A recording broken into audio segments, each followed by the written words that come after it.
Hola a todos, ¿cómo estáis? Bienvenidos otra vez a otra charla más al Níquel. Hoy tengo un invitado que la NFL pues le gusta, porque me lo ha dicho, no me engaña, me lo ha dicho.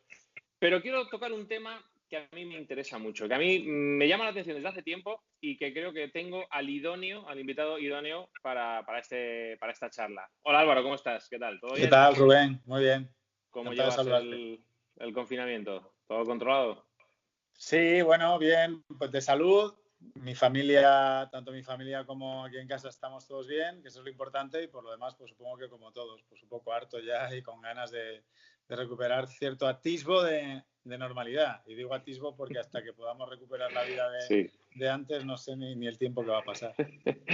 A ver, vamos a empezar por algo que a mí, esto ya es personal, porque me interesa mucho, porque yo llego a la redacción y te veo, te oigo en la SER, te veo corriendo al locutorio para locutar el partido de fútbol, sale del locutorio, se mete en la sala de las teles, se pone a comer algo y se va para el partidazo.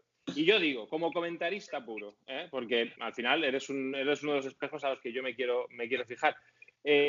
¿Cómo llevas todo esto? O sea, ¿cómo llevas ver 2-3 partidos o tener que comentar 2-3 partidos y hacerlo de una manera especial? Es decir, contarlo de esa manera que la cuentas tú. ¿Te preparas esos partidos o directamente vas viendo con tu preparación como entrenador, vas viendo el partido y vas comentando lo que estás haciendo? Bueno, hay un poco de todo, Rubén. Yo obviamente el partido que más me preparo es el de televisión, porque no es lo mismo comentar en radio que en televisión. En radio tienes menos tiempo, porque hay más publicidad, porque meten otros partidos, si hay goles, ¿no? Otras categorías, otros deportes, entonces intervienes menos, tienes mucho más tiempo para pensar de qué quieres hablar. Siempre tengo mi blog de notas, pues voy viendo lo que pasa. En la tele sí me lo preparo de un modo más exhaustivo. Obviamente, yo cada semana, si no me veo los 10 partidos completos de la primera división, por lo menos intento ver 45 minutos de cada uno, pues para ver el sistema que ha utilizado el entrenador, los jugadores, cómo se desempeñan, cómo atacan, cómo defienden. Y al final eso te va dando un bagaje a medida que pasan las jornadas para ir conociendo a los entrenadores, cómo funcionan los equipos, cómo atacan, cómo defienden. Pero el partido que sí me preparo con más al detalle es el comento en televisión, porque creo que tienes mucho más peso, ¿no? Solamente hay un narrador y estás tú, y yo creo que tienes que tener primero muchos datos a los que agarrarte, pues saber los partidos anteriores, qué tal ha jugado el equipo, qué sistema ha utilizado, cuáles son los primeros cambios, el modelo de juego, conocerlo al detalle. Pero luego, sobre todo, me guío mucho por el instinto, ¿no? Sobre lo que está pasando en el terreno de juego. Y yo lo que intento siempre es, sin llegar a ser pesado, que es difícil, pues intentar trasladar lo que han tenido en la cabeza los entrenadores o lo que está pasando a nivel táctico al aficionado, que yo creo que cada vez le interesa más. Al aficionado al fútbol ya no solo es esto de que tu equipo gane, que está muy bien, todos queremos que nuestro equipo gane, por supuesto, y queremos entretenernos, eso también va por delante, pero luego también queremos saber por qué mi equipo no funciona, por qué mi equipo no juega bien, por qué hemos perdido este partido, por qué si hemos jugado bien, pues a lo mejor no hemos llegado a tener el resultado. Cada vez es más el aficionado al fútbol o el espectador del fútbol que quiere interesarse por estas cosas, y ahí es el hueco que yo intento ocupar. Sí, a mí es que eso me parece fundamental. Me parece que entender el porqué de las cosas, el por qué está pasando lo que está pasando, porque yo admiro a la gente que te lo cuenta y que te sabe narrarlo y que te sabe contar lo que está pasando, pero también me gusta que me expliquen por qué está pasando lo que está pasando. Y es algo parecido a lo que yo intento hacer dentro de lo que es el fútbol americano y de que es un juego pues inmensamente táctico, ¿no? Y que no te puedes fijar en todo. Muy Y de esto te complejo. quiero Ahí hablar. sí que Sí. debéis de tener un conocimiento de los ataques y las defensas de los equipos tremendo. Mucho Sí, estudio hay detrás ahí, Rubén. hay estudios, sí. A ver, Mikel Arteta, entrenador del Arsenal. Hace unos días, hace 15, 20 días, se pone en contacto con Sean McVay, entrenador de Los Ángeles Rams. Debaten, o Arteta quiere saber cómo está haciendo McVay para programar entrenamientos con el tema del COVID. Entrenamientos individuales o entrenamientos colectivos con muy poquita gente, lo que en NFL se llama los minicamps. También se preguntan, o Arteta le pregunta a McVay sobre las tecnificaciones por posiciones. Esto en el fútbol actual, ¿cómo se está desarrollando? Porque es verdad que hay otros entrenadores, de los que hablaremos ahora, que también se están fijando en equipos NFL para estructurar entrenamientos posicionales, no tanto globales, que también, pero más tecnificar eso, ¿no? Posiciones en concreto. Pues, a ver, hay de un tiempo a esta parte hay una corriente y un buen número de entrenadores afines a ella. A ver, yo vaya por delante que el fútbol da para muchas interpretaciones, para mucha manera de trabajarlo, para llegar al mismo fin, que es ganar. O sea, en el fútbol de élite todos quieren ganar, ¿no? Unos utilizan un medio, otros utilizan otro, un camino, otro camino. Pero parecía que todo el entrenamiento y todas las tareas del entrenamiento tenían que ir contextualizadas con una transferencia al juego, ¿no? Que fuera algo ya nada analítico, ¿no? Que no hubiera tareas analíticas, sino siempre con toma de decisión, que hubiera una clara transferencia a lo que luego te vas a encontrar en la competición. Yo siempre he tenido mis dudas. Yo soy más en la línea de lo que estás diciendo que se hace en la NFL. O sea, hay elementos donde obviamente yo soy un eslabón de una cadena y tengo que saber cuál es mi misión en esa cadena, porque si no es una cadena débil, pero por otro lado, yo soy un individuo que tiene que hacer acciones determinantes a nivel individual. Un despeje, una marca, un pase, un desmarque, y así podría seguir, ¿no? Todas las acciones que están descontextualizadas de un colectivo. Entonces, yo creo que ahora mismo es el gran olvidado, ese tipo de entrenamiento. Y quizá por eso Mikel Arteta se interesó, ¿no? Porque al final yo quiero que todo suma. Si tú perfeccionas a un defensor fuera de contexto, fuera de contexto, solamente en orientación de despejes, en marca de centro lateral, en la marca de persecuciones de desmarque, etcétera, etcétera, anticipaciones, luego cuando hagas una tarea de trabajo de línea, donde ya hay contextualizado con dos delanteros contra un delantero, como trabajo junto a los compañeros, yo creo que va a salir mejor. O sea, si el individuo conoce más su posición a nivel técnico, individual, repercutirá en el colectivo. Pero sigue habiendo mucha corriente en el mundo del fútbol donde descarta totalmente ese tipo de entrenamiento porque dicen que no tiene transferencia al juego. Yo tengo claras dudas y me inclino más por lo que se hace, por ejemplo, en la NFL con los jugadores. Sí, en la NFL tenemos entrenadores de línea, asistentes de entrenadores de línea ofensiva, asistentes de entrenadores de línea defensiva. En fútbol también se está dando importancia a esa figura de asistente, no tanto de... sabemos que hay un entrenador, digamos un head coach en la NFL, en el fútbol hay un entrenador de fútbol, pero luego asistentes para cada línea, para la defensa, para los jugadores del centro del campo, para delanteros. ¿También esa figura de asistente se está empezando a tener más en cuenta en el fútbol? Debería, y no es tan común, y cada vez los cuerpos técnicos son más grandes y se ha avanzado mucho, por ejemplo, en el aspecto del análisis propio y del rival, pero no tanto en la especificación del cuerpo técnico. O sea, tendría que haber, en mi opinión, igual que hay un entrenador de porteros, un entrenador de delanteros, porque el delantero es que para mí tendría que hacer un 70% o 75% de entrenamiento diferente durante la semana al central. O sea, es que el 80% del juego, incluso me quedo corto, del fútbol que juega un central al fútbol que juega un delantero, es diametralmente opuesto, ¿no? ¿Por qué tiene que haber muchas tareas conjuntas que yo luego, sobre todo el tema de las posesiones, aunque estén direccionadas y posicionadas, tengo muchas dudas de que luego eso tenga una transferencia real en el juego, ¿no? Yo soy más amigo o creo más en entrenar precisamente lo que requiere tu posición. Yo creo que es el siguiente paso, Rubén. O sea, para mí, cuerpos técnicos o incluso de fase defensiva, ¿no? ¿Cómo defiende el equipo? Bueno, ahora se dice momentos sin balón, ¿no? Ahora ya no quieren utilizar terminología de guerra. Es curioso cómo va evolucionando esto. Al final la nomenclatura da un poco igual, ¿no? Defiendes, atacas, bueno. El balón hay que recuperarlo para luego meterlo en la portería contraria. Eso sigue siendo el objetivo. Así que yo creo que sí, el siguiente paso. Tiene que haber un entrenador especialista en línea defensiva, en trabajo de centrales, igual que hay en los porteros, ¿no? Lo del trabajo de porteros se implementó ya hace bastante tiempo, porque es cierto que sí que es un puesto pues, completamente diferente. Yo siempre les bromeaba con los porteros que tenían los equipos de cuando íbamos a dar una charla de lo que íbamos a hacer el entrenamiento y ellos bajaban siempre a calentar. Digo, venga, chavales, porteros, ya podéis ir, que ahora vamos a hablar los futbolistas. Pero bueno, que sí, yo estoy de acuerdo que en eso llevan mucha ventaja, ya no solo en la NFL, sino en la NBA, por ejemplo, y hockey no lo conozco, por ejemplo, pero donde tienen especialistas para trabajar todo, ¿no? Y un entrenador no puede ver... Un entrenador es para tomar las grandes decisiones. Tú tienes que tener un cuerpo técnico amplio. Hablo de la élite, donde te lo puedes permitir a nivel de sueldos, donde todo ese trabajo te lo den filtrado y tú tomas las últimas decisiones. Tú no puedes estar pendiente de que la línea defensiva está a una buena altura, de que basculen bien, de que el central haya despejado bien, que el medio centro también se haya metido entre centrales, que el delantero esté justo en la posición, en el lado donde le quieres por si hay un despeje. O sea, yo creo que cada vez va a tender mucho más a la especialidad.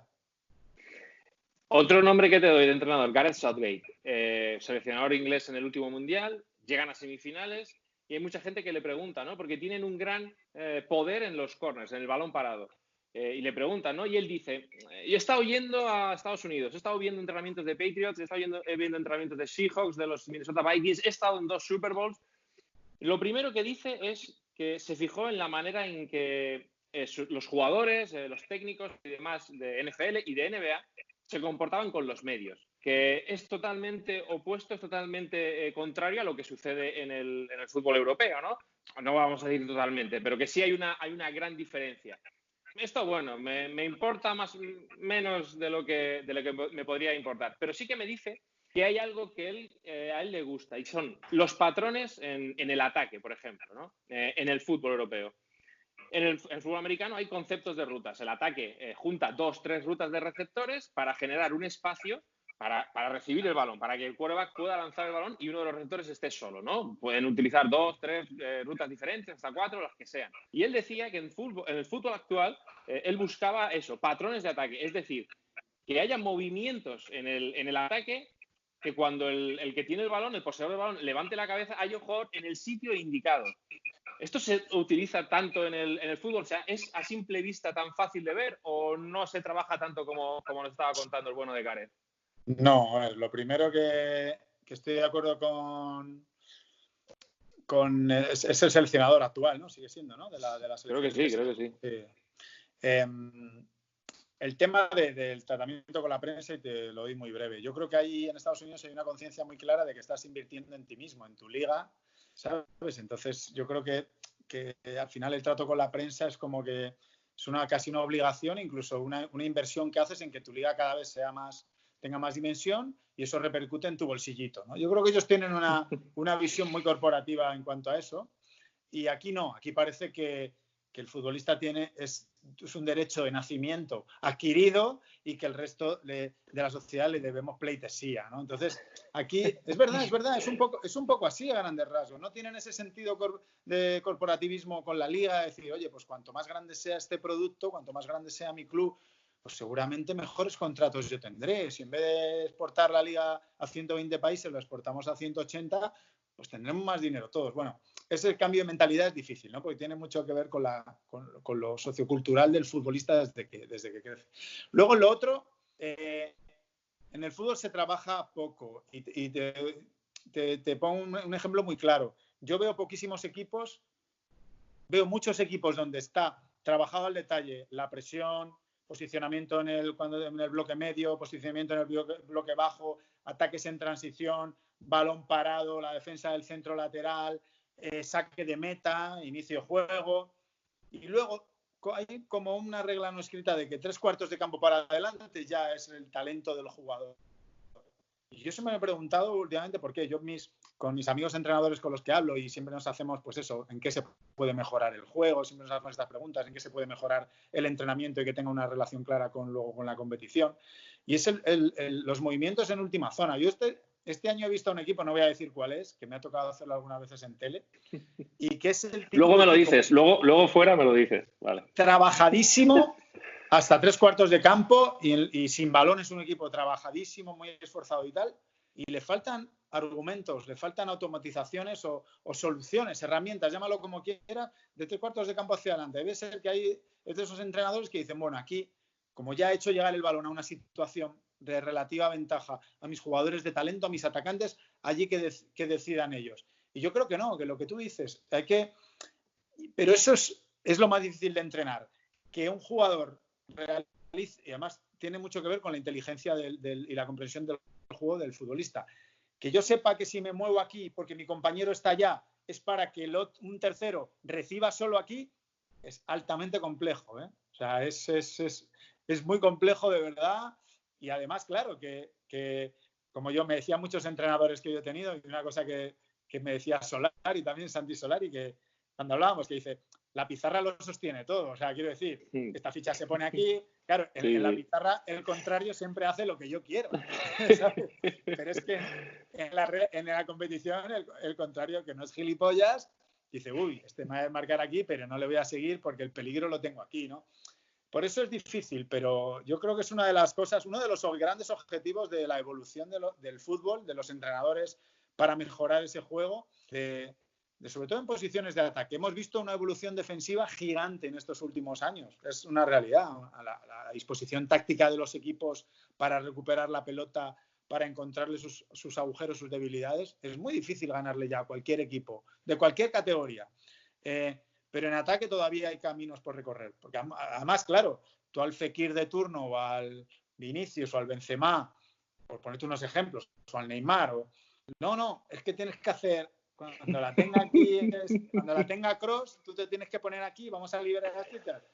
Y te va a decir Benzema, mister, vas a decir a mí con la calidad que tengo, con la visión que tengo, cómo tengo que atacar, por favor. Claro, pero es a lo que voy. Otra vez educación del futbolista, ¿no? Que parece que para algunas cosas necesita orden y que para otras necesita desorden. Y tiene cierto punto de verdad, ¿no? Porque al final todo el orden se rompe desde el talento, que el talento es el que provoca, el talento es imaginación, es improvisación.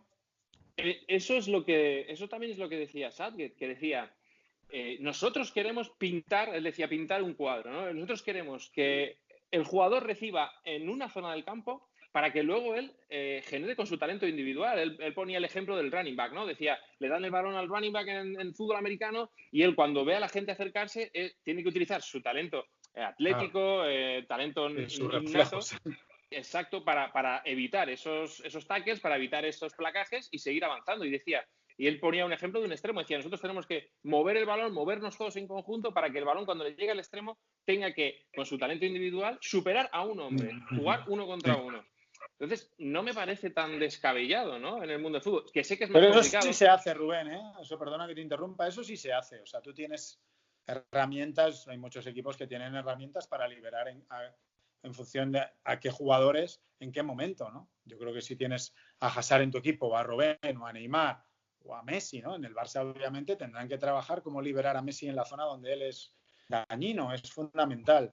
Eso sí, yo te hablo más de ya repartir responsabilidades justo en los últimos metros. Vale, el extremo tiene el balón ahí en una situación ventajosa. ¿Qué hacemos los demás?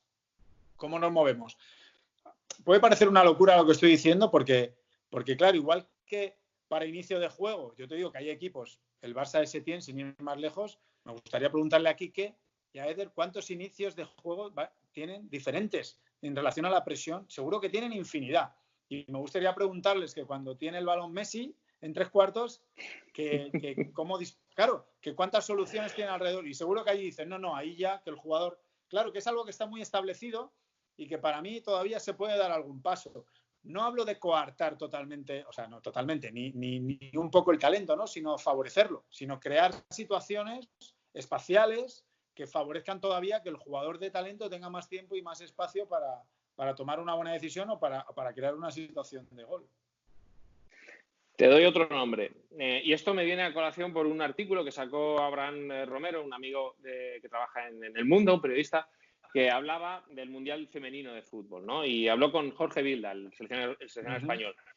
Se enfrentaban a Estados Unidos y Jorge Vilda decía, tienen una gran influencia, los Estados Unidos tienen una gran influencia en NFL. Dice, porque el balón parado lo tienen muy trabajado. Y aquí entra el Big Data, las estadísticas avanzadas. Esto es algo que se lleva un tiempo trabajando en béisbol, en NBA, en fútbol americano, y que parece ser que también se está trasladando al fútbol europeo, que hay una manera de analizar mediante eso, ¿no? Mediante analytics, mediante estadísticas muy avanzadas, los movimientos o prever los movimientos que se pueden producir en el fútbol. ¿Tú esto lo has visto, lo has vivido? ¿Tienes idea o tienes oído algo sobre este Big Data o no en el fútbol? Lo de previsión de movimiento no lo había escuchado. Sí que estoy al tanto de que se estudia mucho, por ejemplo, las tendencias de gol de los equipos. Quiero decir, al final, cuando un equipo ya lleva unos cuantos partidos de competición, más de 10, que ya puede ser un momento para realizar una estadística de cómo encaja y cómo llega al gol, ¿no? Y eso es muy importante. Lo que pasa es que el tema dato, el fútbol es un poco engañoso. Yo, por ejemplo, como entrenador, a nosotros en cantera... Yo no soy un amante de las estadísticas avanzadas, ojo, y que quede claro. Claro, a mí porque no me hace mucha gracia. A mí me parece que como apoyo de lo que estás viendo, exacto, como ya te hablo como entrenador, tú cuando analizas, yo analizaba los partidos de mi equipo y tenía el Instat Scout que nos mandaban todos los datos, todo lo que ha habido y por haber, y yo lo que hacía era ya el partido, después de ya, obviamente, de haberlo visto en situ, en directo, me lo veía otra vez y quería apoyarme algo de lo que sentía con los datos, bien, pero no a la inversa, ¿no? Porque en fútbol yo todavía me suena chino cuando dicen, no, Toni Kroos, un 97% de acierto en el pase. Bueno, pero ¿qué pases ha dado Toni Kroos? Vamos a ver, claro. ¿Qué pases ha dado Toni Kroos hoy? Porque a lo mejor ha tenido un 80%, pero me ha dado 3 pases que ha dejado solo a Benzema delante del portero, o a Vinicius el día del Barça lo pone ahí delante y es gol. Y luego ha fallado más pases de lo habitual. Y a lo mejor tiene un 97% de acierto en una horizontalidad que a mí no me provoca o que no me gusta. Por eso digo que todo tiene su interpretación y que el dato está muy bien para mí como un apoyo. Bueno, y hay datos fríos, ¿no? Donde cuántos centros al área realiza mi equipo, ¿no? Pero claro, luego te tienes que poner en cómo está el tío que centra. Está forzado, le hemos generado una situación cómoda para que pueda levantar la cabeza y encontrar a mi compañero desmarcado. O sea que por eso a mí me parece un apoyo muy importante, pero que en el fútbol es muy difícil encontrar un dato frío, aislarlo, que sea frío, porque hasta un duelo, bueno, ha perdido este duelo, pero venía de 2 esfuerzos seguidos, a lo mejor de hacer, claro, es que eso también hay que mirarlo, ha perdido este duelo, ¿vale? En el minuto 33, a lo mejor en el minuto 32 se ha pegado una carrera, un repliegue y luego ha tirado un desmarque, no le ha pasado la pelota y justo le ha tocado 10 segundos después enfrentar ese duelo y estaba fatigado. Por ponerte un ejemplo, yo que sé, que me ha venido a la mente. El dato, bueno, ayuda, pero no me parece la panacea como a veces lo intentan vender. Y para ir acabando ya, la especialización en el jugador y los jugadores híbridos. Esto en fútbol americano, en NBA, pues es muy conocido, ¿no? Puede un base jugar dentro, un alero jugar de base, un running back, un quarterback ser capaz de jugar con el balón en las manos o pasar el balón. En fútbol, estos jugadores híbridos existen, esta especialización también, que son dos cosas distintas, la especialización y el jugador híbrido, ¿se están fomentando más o tendemos a decir, a ver, este es un delantero centro de área y aquí se va a quedar y tienes que vivir con esto el resto de tu vida? Bueno, lo primero que el especialista se está perdiendo, y eso debido a la metodología de entrenamiento que se aplica desde pequeño a día de hoy en el futbolista. Con lo cual hay menos rematadores delanteros de área, como tú dices, por ejemplo. Hay menos mediocentros que sean capaces de hacer cambios de orientación con facilidad de 40 metros. Lo hacía Xabi Alonso y dejaba al mundo asombrado. Cuando antes, los 80-90, era habitual que cualquier mediocentro de primera división te hiciera muy buenos cambios de orientación, pero no porque ahora sean peores, que no se me enfaden los futbolistas de ahora, es porque no lo entrenan. El jugador de banda de hoy centra peor que los de mi época. ¿Por qué? Porque yo me tiraba día tras día, y cuando entrenaba nos mandaban allí a centrar de una manera constante. Luego creo que volverá. Para mí habrá que sacar delanteros rematadores porque el gol es lo que marca diferencias en este negocio y es lo que vale dinero. Igual que el regateador, igual que etcétera, etcétera, ¿no? Cualquier puesto de especialista. Y luego en lo otro que me has comentado, yo veo difícil que un especialista de ciertos puestos, por ejemplo, un delantero centro me pueda jugar de media punta, pero sí veo factible que un extremo se pueda convertir en lateral. Y sí veo factible que un central pueda jugar de medio centro, viceversa, o que un central pueda jugar de lateral, ¿no? Pero en el mismo partido, es decir, que haya un movimiento de piezas y en el mismo partido pueda jugar ese lateral en el central, ese extremo en el lateral, ¿o necesitas más tiempo para entrenarlo? No, yo creo que no. Yo creo que hay...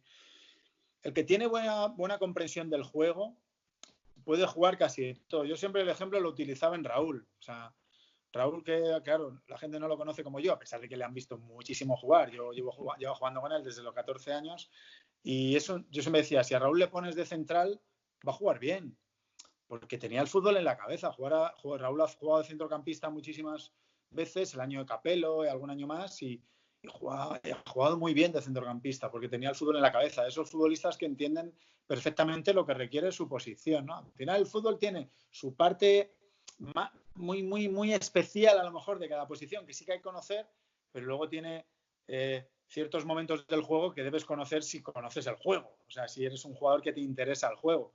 Lo que pasa que, bueno, que ahí no todo el futbolista es inteligente. Yo por eso no soy tan amigo de lo que te decía antes, de este entrenador que dice, no, al futbolista hay que darle libertad. Bueno, al futbolista, a cierto futbolista. A otro futbolista le gusta que le marques A, B, C y D. Y si hace A, B, C y D y bien, será un buen jugador en su posición. Y hay muchos ejemplos a lo largo de la historia, que es que haciendo A, B, C y D, pero sin equivocarse nunca, sin salirse del renglón y con buena caligrafía, han hecho muy buena carrera. Porque si le planteabas una F, decía, no, la F para aquel. Yo A, B, C y D. Entonces, por eso yo creo que aparte es otra virtud del entrenador, saber a quién decirle, oye, este señor, dejémosle libertad, que cree, que este es el que me marca diferencias. Porque al final, yo por mucho que hablo con entrenadores y por mucho fútbol que veo, todo más táctico, todo más físico, lo que quieras, y acaban marcando diferencia los mejores. Los mejores futbolistas, es verdad, los Mbappé, los Neymar, los Lewandowski, los Robben, que ya se ha retirado, los Messi, los Benzema, etcétera, etcétera. Al final, los que marcan la diferencia casi siempre son los buenos. Por eso te digo que el talento al final se impone. Y esa es la visión del entrenador, saber a quién tiene que acotarle sus responsabilidades y saber a quién tiene que soltarle el lazo para que despliegue todo su talento. Pues yo creo que ha quedado bastante claro. Además, la charla ha sido maravillosa. Yo que no tengo mucha idea de fútbol, de fútbol europeo, ni yo de NFL, ni del otro tampoco, he aprendido bastante. Te agradezco muchísimo, Álvaro, tu ratito, que nos hayas dejado estas impresiones, que hayas pasado este ratito con nosotros, con los frikis del fútbol americano. Y nada más, así que encantado, tío. Muchísimas gracias. Nos vemos por la redacción. Un placer, Rubén, ya sabes, aquí estamos para lo que necesites. Un abrazo. Bueno, hasta luego.